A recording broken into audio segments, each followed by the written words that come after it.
KETV Newswatch 7, chronicling the stories impacting our community. Stories making a difference. Stories that matter to you. This is KETV Newswatch 7's Chronicle. If you have all this dissension, it's harder to move hard bills forward. And I think that was where I was concerned, but I hadn't seen it yet, but it was a possibility. I frankly think the special investigator will actually he'll take that attention, he can work it so we can get back on the agenda that we were elected to do.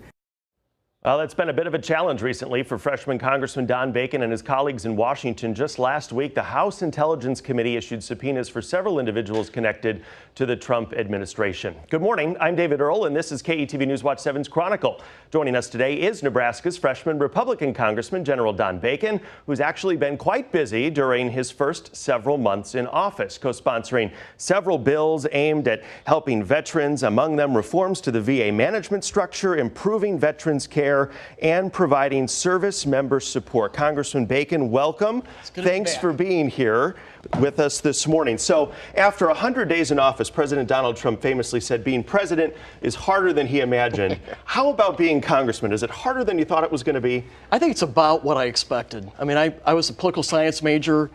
I was reading National Review, for example, as a junior high kid. I interned for a congressman at 20.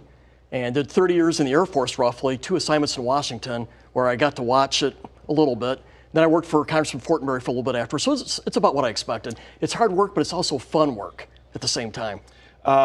You were initially reluctant to have some of those town hall meetings that have made the news. What changed your mind there?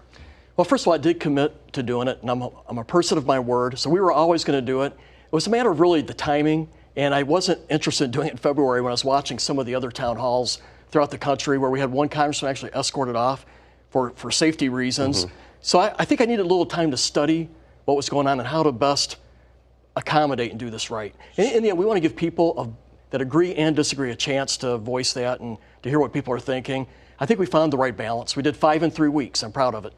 What's been your biggest takeaway from those as you've had those conversations with constituents? Well, I think like on the health care bill, it's not just one issue. There's 4 or 5 different issues. So I think when you hear the concerns, pro or con, it's a multifaceted part of the bill. You have Medicaid portion, you have the individual market portion, you have the employer provided portion. So I think it expands the context of the issues there, which is good. But I think one of the things I really gained from the town halls were issues that I've not even voted on yet. And it was, looking forward, like folks asked me, what about smokeless tobacco or the just issues that we haven't voted on yet that I haven't really looked at closely. So it probably pushed me to study some issues that were coming our way. And so it helped in that way for sure. Yeah. Do you see politics becoming more partisan, less civil, more angry? I know that's been a real, you see the stuff that makes the news, right? It's always those contentious town halls. What do you make of that? Has it become less civil? I think absolutely yes. Yeah. It's not just been though since Donald Trump's inauguration. I think this crescendo's been growing, I believe, for a while. And I think we got to do better than this. But this isn't the only time in history for us that we've had this. I mean, I love studying history. And if you look at Adams and Jefferson, very contentious. Andrew Jackson, that era was very contentious. And we got by it. But then you look pre-Civil War era, we didn't without a Civil War. I just think we need to raise the bar. We're Americans first. We have so much to be proud of our country. And we need to know what unites us more than divides us. And it's hard to disagree on some fundamental issues, but we can't let it become that full of rancor that we see. We need to hold a higher bar how we talk to each other. The screaming and shouting, the character assassination, I think it's not healthy. Yeah. And I'm afraid we're pulling apart at the fabric. And my goal is to handle myself in a civil way. I've pledged to do it in Congress. And I just think it's hard to disagree, but we can do it in a respectful way, because in the end, we're Americans first. We can't forget that. Let's talk about that civility pledge. So Greg Gianforte is going to join you as a colleague. He's facing a misdemeanor assault charge in Montana now for an interaction he had with a reporter.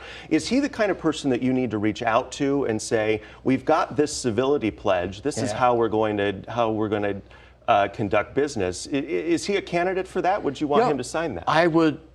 I look forward to seeing him probably on Tuesday, coming up, maybe Tuesday evenings, probably when I will first meet him. And I would encourage him to join the freshmen in that pledge. And I bet you he would want to do it. And he apologized for that. And I think that's a good start. When you do something wrong, you apologize and try to make it right. Yeah. Well, let's talk about your legislative agenda here. Do you feel like you've accomplished a lot in the first 6 months on the job? Yes, but I think I'd like to have done more. Yeah. It does go slower, and it's just the way Madison designed it when he wrote the Constitution. He talks about this in the Federalist Papers. That's meant to have ambition countering ambition, and I see that. But where we've made progress, we've done a lot of regulatory reform, which will help out our farmers, our small business.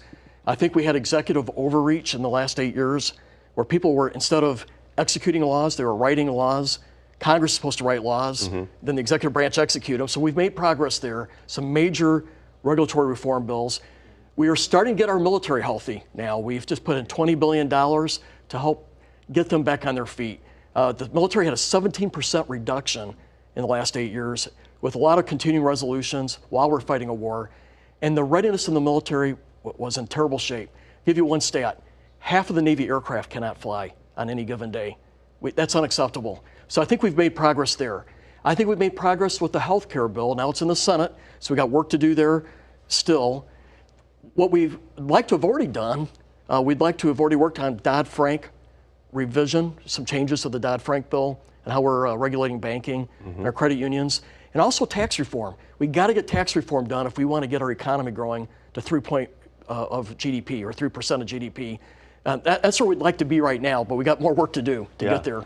I've heard a lot of economists talk about 3% GDP growth and how it may be a bit ambitious. How do you think you get there?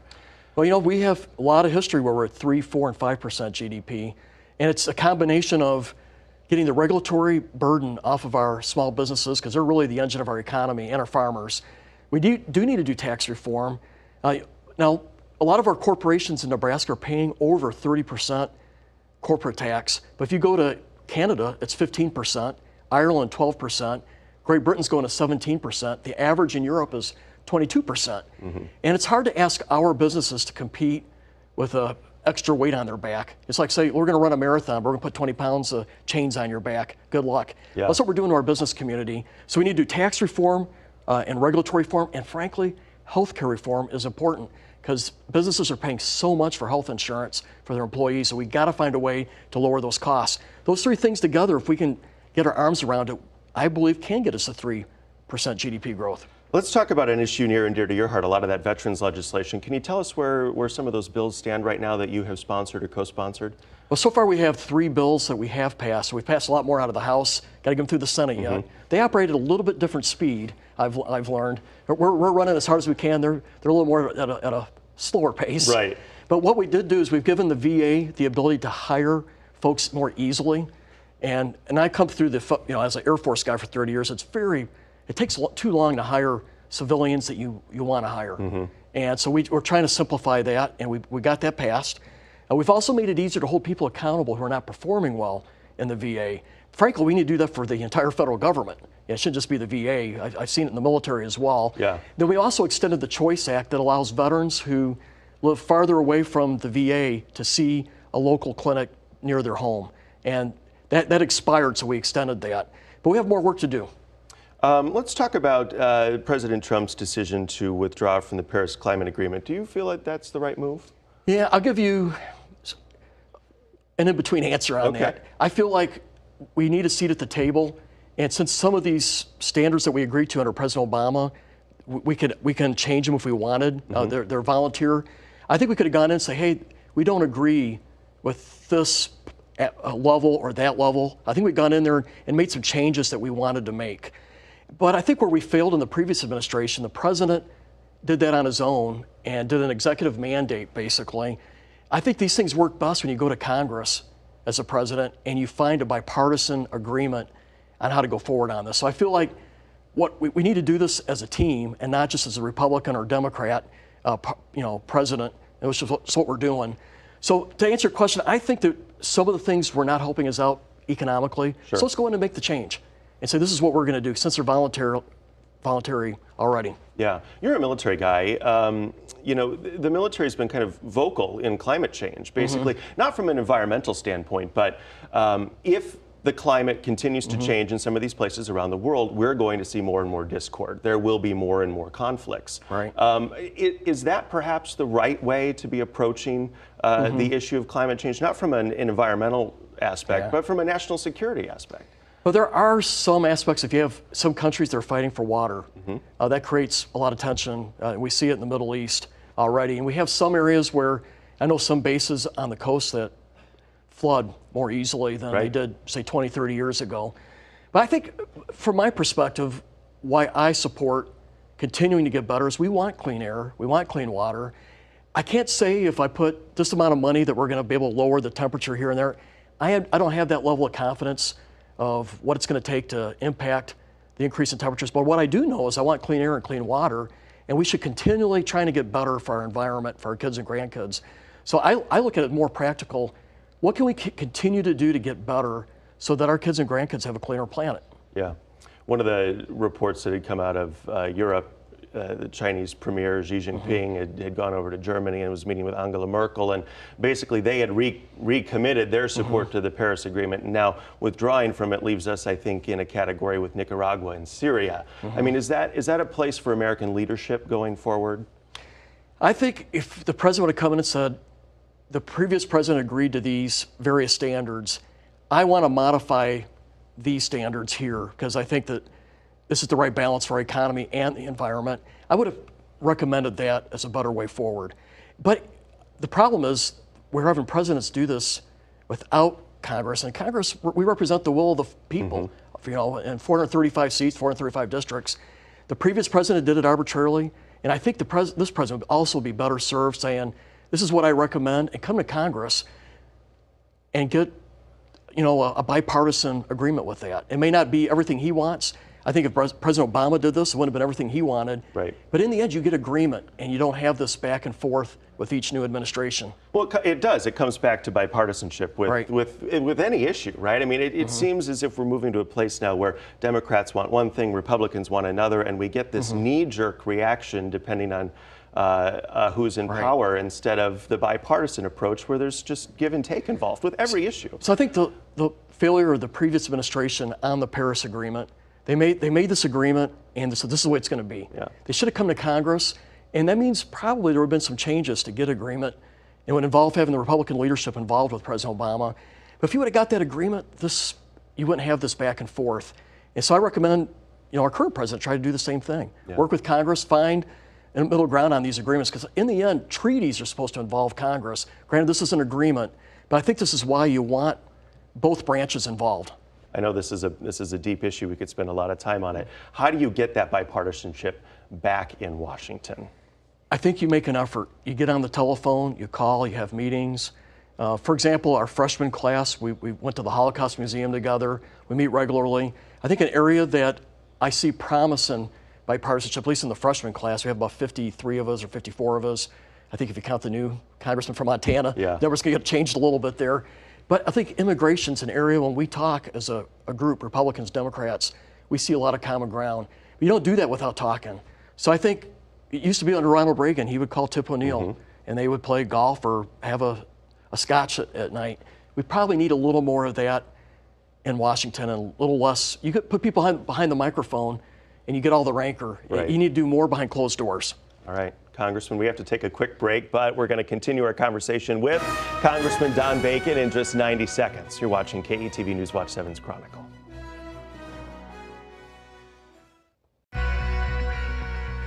Welcome back to KETV News Watch 7's Chronicle. This morning we're talking with Republican Congressman Don Bacon, who's been commuting back and forth between Washington and Nebraska for almost 6 months now. So, Congressman, we'll ask you this. Why not just stay in D.C. when you guys are in session instead of coming back and forth? Yeah, that used to be the habit, you know, probably 20 years ago. Yeah. But now most of us fly back every weekend, which I enjoy doing. I like seeing my family for starters. Yeah. But this is my second week back since 3 January. And I have to admit, I've enjoyed this week. I just even listen to the talk show radio in the morning. I said, I'm back home. Yeah. So it's good to be back.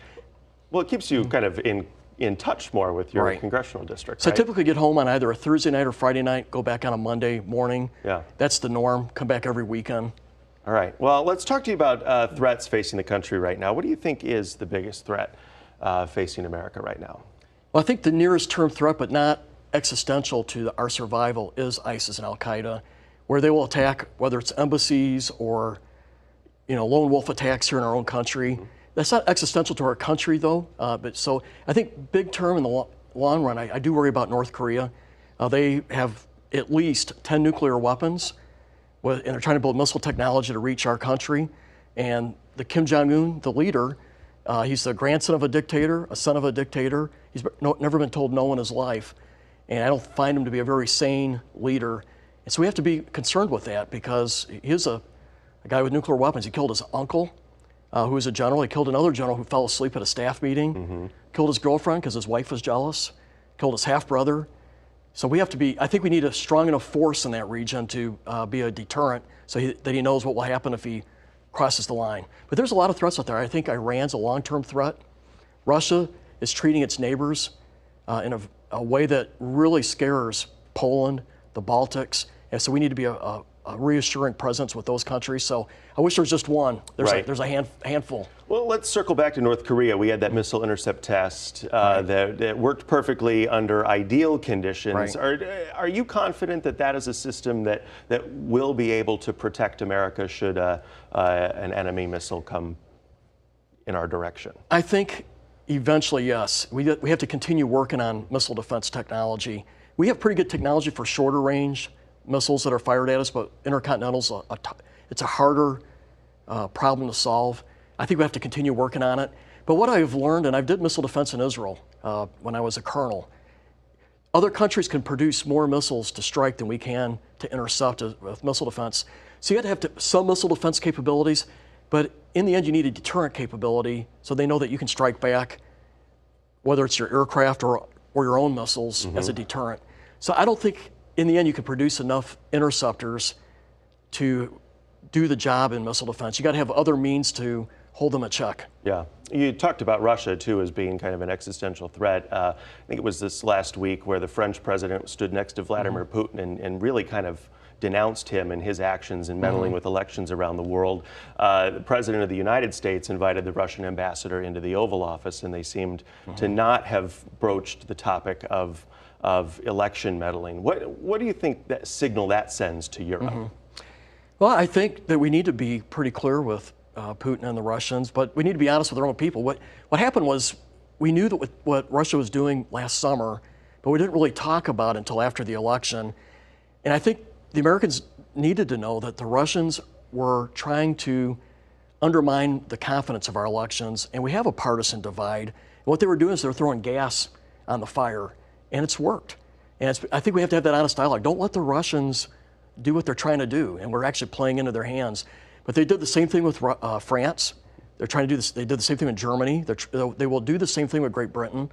And I think we just have to have some candor. This is their goal, to undermine our elections. So they're getting what they want out of all this partisan rancor, and they fed the fire. Yeah. What do you make of the firing of Jim Comey? I know you and I have talked about that a little bit after that happened initially. He's supposed to testify in front of Congress now on June 8th.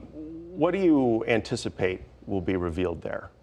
I think we'll hear what he's already said, that he, with a note that the president was hoping to maybe have Flynn not be investigated. We'll hear what the context of that discussion was. Sure. But about Comey himself, I found him to be a principled person. In fact, he was so principled he irritated both parties since last July. But what I did find since 3rd of January, where I'd see him come in and speak to the Congress, or to the House side anyway, that he was not highly regarded by the Democrat side for sure. They were very harsh on him when he came visited. But also on the Republican side, it was the same way.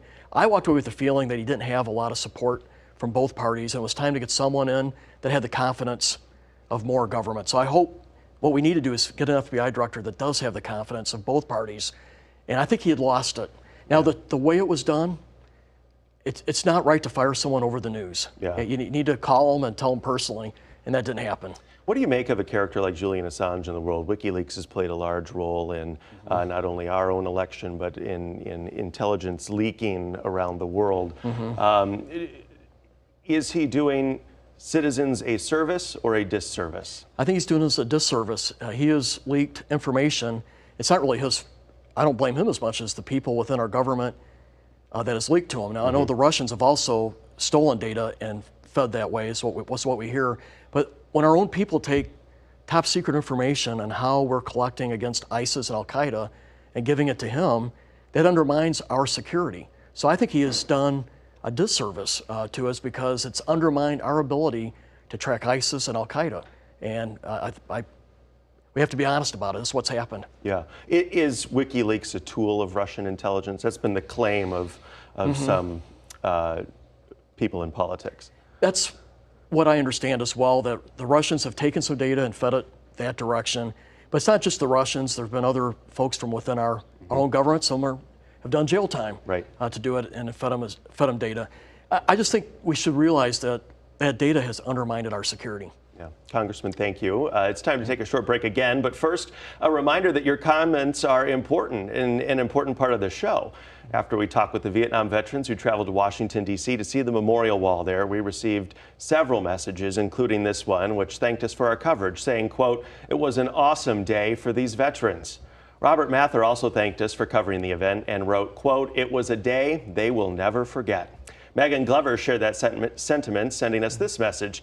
With so much negativity surrounding our current events in recent months, it's so refreshing to see such positivity and healing in our community. I was at the airport welcoming these heroes home, and it was an experience I will never forget. If you want to be heard, email your comments to news@ketv.com. Remember, we love hearing from you. We'll be right back. You're watching KETV News Watch 7's Chronicle. This morning we've been talking with first-term Republican Congressman Don Bacon. We have just a few minutes left here. Congressman, are you planning to run for re-election? I haven't announced officially yet, but I'm going to do the very best I can, and I hope to be here next cycle, but I'll let you know when we do a public announcement. Okay. There's been a lot of talk. There's a Democrat already in the race car. Eastman has said she wants to run. There's been some talk of Ashford's running as well. Does that concern you at all? Not really. First of all, this is, I'm a freshman, and I took a seat from an incumbent Democrat. In fact, the only incumbent Democrat defeated last cycle in the House or the Senate. So I would expect this will be a competitive race. But my job is to do the best I can, and I still have work to do. And I think if we get it done, we'll not have a problem. And so the next thing is Dodd-Frank revisions and tax reform. And if we deliver on the promises that I ran on, I feel good about what we're doing. Yeah. What surprised you the most about the job? Well, I average 6 miles a day walking, and that's without a workout. If I work out, it's about 11 miles, throw it in there. I find most people, like the way we're talking right now, are very friendly on both sides of the aisle. And so there's been no tension one-on-one or in small groups, but it is interesting to see when you get folks behind a microphone, how that dynamic changes. And I just think we got to work more behind the scenes to get things done. What's been your biggest learning curve? Well, you get 5 to 6 bills a day that you vote on. Plus, I do 3 committee hearings typically every day. Plus, you have 4 or 5 constituent groups coming in, and trying to balance that, make sure that you've researched every bill, because you want to read every bill before you vote on it, to know what you're going to talk about in all 3 committee hearings, and to be prepared for everybody coming in. So it's about a 14-hour a day, and I am lucky if I get 15 minutes off in the middle of that. There's days I'm walking from one place to another. You're eating a hot dog. Right. I'll ask you real quickly before we go. What's been harder, do you think, being a congressman or being a general? That's a hard one to answer. I think the pace is the same. As a commander at Ramstein Air Base in Germany and at Offutt, I feel like the pace is similar, and you have to be willing to change topics about every hour and be quick to adjust whatever the issue is. And I feel like that's the same for both, like being a congressman and general. I would say the difference I have found is being a general, 99% of the folks like what you're doing, typically, if not more, if you're working hard and you're doing a good job. Here you're working hard to get 51, 52%. So it's a little bit different dynamic of politics, because there's a lot more fire coming from both sides. Yeah, Congressman, thanks so much for being here with us this morning. That'll do it for Chronicle.